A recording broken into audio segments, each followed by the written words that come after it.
আমি হাদির রক্তের কসম দিয়ে বলছি, বাংলাদেশের প্রতিটি ভারতীয় প্রতিষ্ঠানের বিরুদ্ধে আমরা প্রতিরোধ সংগ্রাম শুরু করি।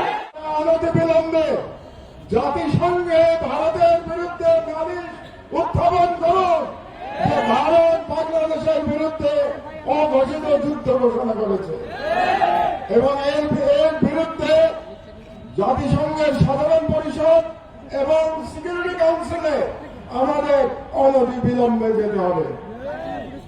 2 নম্বর, রাজনৈতিক দলগুলোর উদ্দেশ্যে আমি বলতে চাই, অনেক রাজনৈতিক নেতা বলে থাকেন যে ভারতের সাথে বন্ধুত্ব করা ছাড়া নাকি ক্ষমতায় যাওয়া যায় না, কিংবা ক্ষমতায় গেলেও টিকে থাকা যায় না।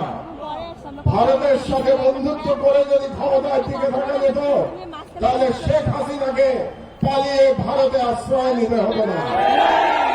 কাজে আমি ওই সমস্ত রাজনীতিবিদদের বলে দিতে চাই, এই ওসমান হাদির বাংলাদেশে ভারতের দলালি করে কোন রাজনৈতিক দল ক্ষমতায় যেতেও পারবে না, ক্ষমতায় টিকে রাখতেও পারবে না।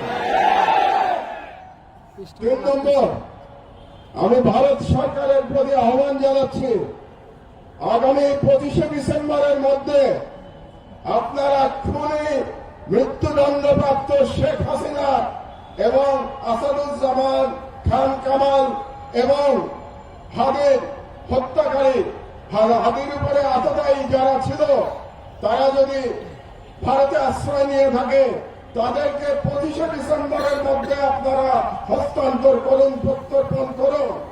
না হলে আমি হাদির রক্তের কসম দিয়ে বলছি, বাংলাদেশের প্রতিটি ভারতীয় প্রতিষ্ঠানের বিরুদ্ধে আমরা প্রতিরোধ সংগ্রাম শুরু করি।